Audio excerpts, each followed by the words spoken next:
पल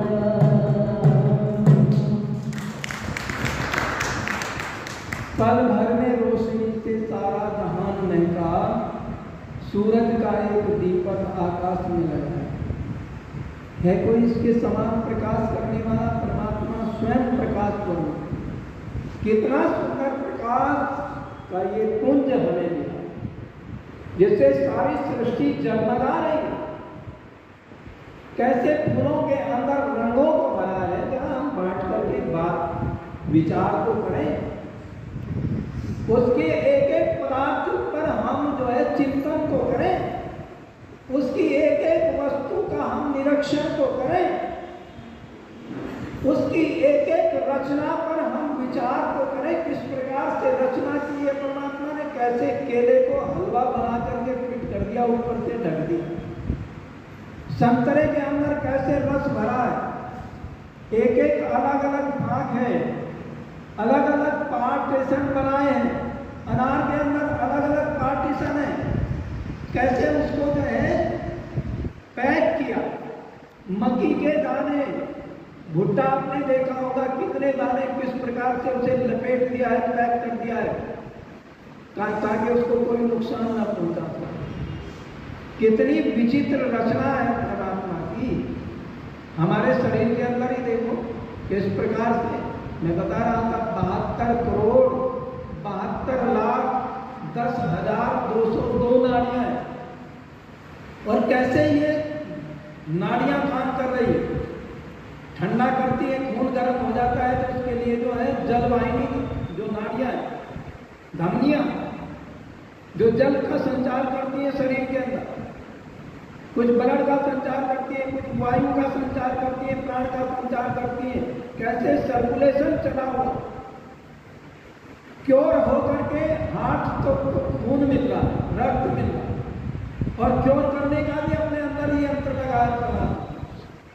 और देखो बहुत सुंदर मंत्र आया है प्रार्थना उपासना में, हम रोज बोलते हैं, ओम सैनो मधुरजनिता सविधाता धामानि वेद भुवनानि विश्वा यत्र देवा अमृतत्व मानकामा तत्रत्य धामन्न धैर्य। हे विद्वान लोगों, वह परमात्मा अपने लोगों को भ्राता के समान सुखदायक, सकल जगत का उत्पादक, सब कामों को पूर्ण करने वाला, संपूर्ण लोकमात्र नाम स्थान जन्मों को जानता। हमारे कितने जन्म हुए हैं जब से ये सृष्टि की उत्पत्ति हुई, कहाँ कहाँ हमने जन्म लिया, किस किस योनि में जन्म लिया, किन किन माताओं के गर्भ में हमारा जन्म हुआ है, कौन कौन सी स्थान पर हुआ है, यह परमात्मा जानता है। नाम स्थान जन्मों को जानता, और जब सांसारिक सुख दुख से विरक्त होकर के आप लोग जो आत्मा मोक्ष नामी आत्मा है स्वेच्छा पूर्वक विचरते, वो परमात्मा का भी उनके ऊपर नियंत्रण नहीं रहता। जो मोक्ष को प्राप्त कर लेते हैं, वो जहाँ उनकी मर्जी आती है वहाँ चले जाते हैं आनंद प्राप्त करने के लिए। जहाँ आनंद मिलता है, जहाँ यज्ञ होता है, जहाँ सत्संग होता है, जहाँ अच्छी बातों का प्रचार और प्रसार होता है, वो उस आनंद को भोगती है, परमात्मा के उस आनंद को सृष्टि में जहाँ भी उनको आनंद मिलता है स्वेच्छा पूर्वक विचरते हैं। वही परमात्मा गुरु आचार्य राजा और न्यायाधीश है। और हमारे अंदर एक यंत्र लगाया परमात्मा को पता कैसे चलता है, जैसे हमारा मोबाइल का जो कनेक्शन यहाँ से टावर से, उस टावर का कनेक्शन जो है मुख्य यंत्र जहाँ पर लगा हुआ है, वहाँ से जो भी इस कंपनी का है, उस कंपनी का मुख्यालय वहाँ उस टावर का कनेक्शन जुड़ा हुआ है, उस टावर से हमारे मोबाइल का कनेक्शन जुड़ा हुआ है, और उस मोबाइल में जो चिप है, उस चिप के अंदर जो है वो सारी बातें फीड होती रहती है। ऐसे परमात्मा ने हमारे अंदर भी एक चिप डाली है, उस चिप का नाम है चित्त। तन्मे मना शिव संकल्प मस्तु, अर्थात वो जो मेरा चित्त है वो अच्छे संकल्पों वाला हो, तभी तो उसमें अच्छी बातें फीड होंगी। और जब अच्छी बातें फीड हो जाएंगी उसके अंदर, तो हमारे पुण्य बढ़ जाएंगे, और जब हमारे पुण्य बढ़ जाएंगे तो हमें मनुष्य की योनि में भी हमारा जो है प्रमोशन हो जाएगा, अच्छी जगह पर जन्म होगा, अच्छे माता पिता मिलेंगे, अच्छा परिवार मिलेगा। और जो गलत रास्ते पर चलते हैं उनके चिप में वो गलत संस्कार, जो बुरे संस्कार हैं वे अंकित हो जाते हैं, उनको उसी के आधार पर जन्म मिलता है, जेल मिलती है। कौन सी जेल में भेजना है, सेंट्रल जेल में या जिला जेल में, जिला कारागार। तो परमात्मा की भी बहुत सारी जेल हैं, कीट पतंग बहुत सारे 3 प्रकार के जंगम हैं जो जन्म है, जेरज है, अंडज है, स्वज है, वो तो पसीने से उत्पन्न 4 प्रकार के, तो उनमें जन्म होता है। जैसा जिसके जितने मार्क्स होते हैं उसको उसी हिसाब से जो है श्रेणी मिलती है। महर्षि पातंजलि जी योग दर्शन में लिखते हैं, जब पाप और पुण्य दोनों बराबर हो जाते हैं, समभाग हो जाते हैं, इतने ही पाप हैं इतने पुण्य हैं, तब मनुष्य का शरीर मिलता है। और उसमें भी हम पाप अधिक करते जाते हैं तो फिर दूसरे नीचे की योनियों में चले जाते हैं। आइए, बड़ा सुंदर गीत लिखा है पंडित सोमनाथ प्रेमी जी ने। शुभ अशुभ जाने अनजाने कर्म का फल, भोगने के लिए हमने अनगिन जन्म लिए। परमेश्वर की न्याय व्यवस्था सदा अटल, भोग रहे सब जैसे जिसने कर्म किए। भोग रहे सब जैसे जिसने कर्म किए। शुभ अशुभ जाने अनजाने कर्म का फल, भोगने के लिए हमने अनगिन जन्म लिए। उस परमेश्वर की न्याय व्यवस्था सदा अटल, ओ परमेश्वर की न्याय व्यवस्था सदा अटल। भोग रहे सब जैसे जिसने कर्म किए। भोग रहे सब जैसे जिसने कर्म किए। प्रकृति सजीव सतचित, सतचित आनंद ईश्वर नित्य तीन सत्ताएं। सृष्टि क्रम में करती आ रही रचनाएं। प्रकृति सतजीव सतचित, सतचित आनंद ईश्वर नित्य तीन सत्ताएं। सृष्टि क्रम में करती आ रही रचनाएं। अनादिकाल से भोग भोगता में हलचल हो। अनादिकाल से भोग भोगता में हलचल, उथल पुथल में बदल रहे तब देखिए। उथल पुथल में बदल रहे तब देखिए। शुभ अशुभ जाने अनजाने कर्म का फल, भोगने के लिए हमने अनगिन जन्म लिए। उस परमेश्वर की न्याय व्यवस्था सदा अटल, वो परमेश्वर की न्याय व्यवस्था सदा अटल। भोग रहे सब जैसे जिसने कर्म किए।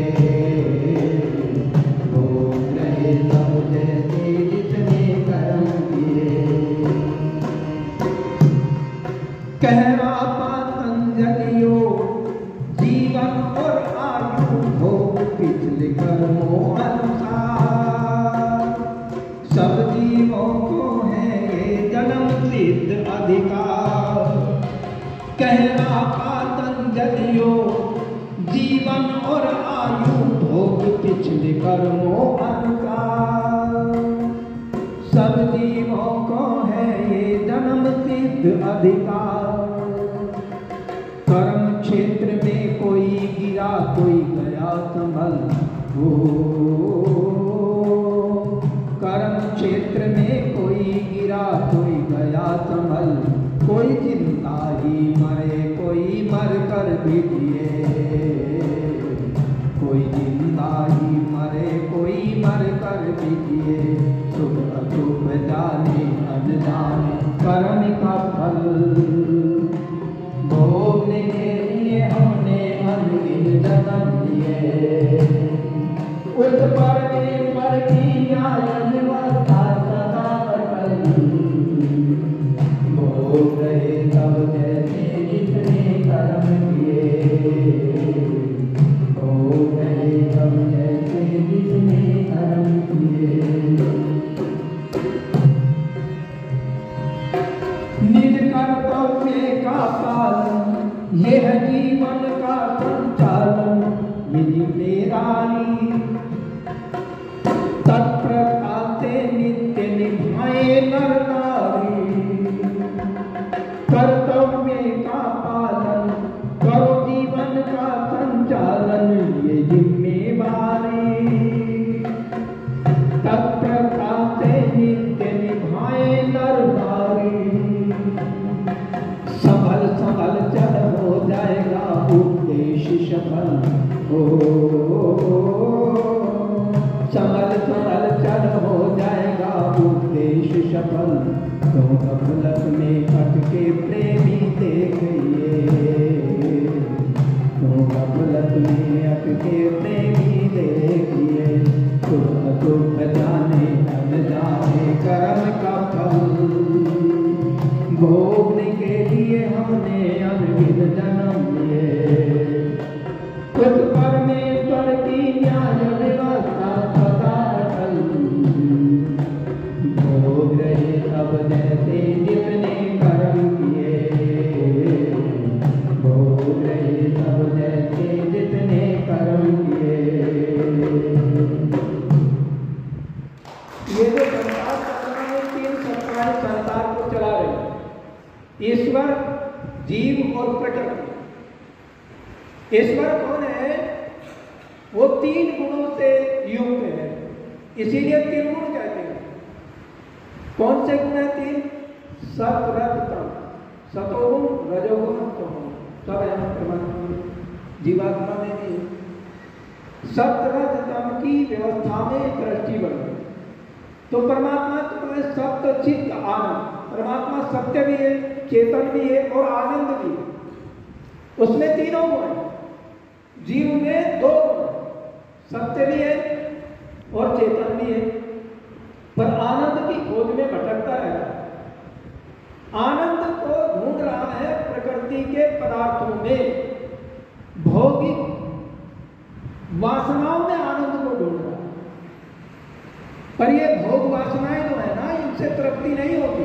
भोगा न भोगता वैमेव भोगता, कालो न यातो वैमेव याता, तपो न तप्तम वैमेव तप्ता, तृष्णा न जीर्णा वैमेव जीर्णा। ऐसी ढेर बूंदे जीर्ण शीर्ण हो जाता है, बूढ़ा हो जाता है मनुष्य, पर भोगों में ढूंढ रहा है। पर आनंद भोग में नहीं है, आनंद तो परमात्मा के पास है। जहाँ जाएंगे वहीं तो मिलेगा। तो उसी दुकान पर जाएंगे तो सामान, सोने की दुकान पर जाएंगे तो गोल्ड मिलेगा, सोना मिलेगा। और उससे जाकर के और कुछ मांगने लगे, सब्जी मांगने लगे तो मिलेगा थोड़ा ही। या सब्जी वाले के पास में, किरियाना के पास में जाकर के कहने लगे भाई सोना दे दे, हमें चांदी दे दे, मिलेगा नहीं। तो जहाँ जो जिसका पदार्थ है उसके पास मिलेगा। परमात्मा आनंद स्वरूप है, सत्य चित्त आनंद स्वरूप परमात्मा को बताया जाता है। दूसरा नियम है आप, तो आनंद कहाँ मिलेगा? परमात्मा के पास में। जीव के दो गुण है, सत्य भी है और चित्त भी है। प्रकृति केवल सत्य है, प्रकृति के बिना कुछ काम नहीं चल सकता। ये जो सारा संसार दिखाई दे रहा है प्रकृति का ही स्वरूप है, उस परमात्मा ने रचना की है। क्योंकि परमात्मा तीन काम करता है, सृष्टि की रचना करता है, सृष्टि का पालन करता है और सृष्टि का संहार करता है। तो वो तीनों गुणों से, जीव दो गुणों से और प्रकृति सत्य है, इसके बिना काम नहीं चलता है। सत्य बिल्कुल डेफिनेट बात है। और परमात्मा की रचना बड़ी विशाल, देखा ना आपने, काम करने में स्वतंत्र बना दिया और यंत्र भी लगा दिया, उसके अंदर फिट कर दिया। जो भी करेंगे वही बात फिट हो जाती है उसके अंदर। कर ले बेटा, कर्म करने में स्वतंत्र है, पर रिमोट दूसरे के हाथ में है। रिमोट तो परमात्मा ने अपने हाथ में ही लिया है, जैसा कर्म करेगा वैसा फल प्राप्त होगा। आइए मेरा कीजिए।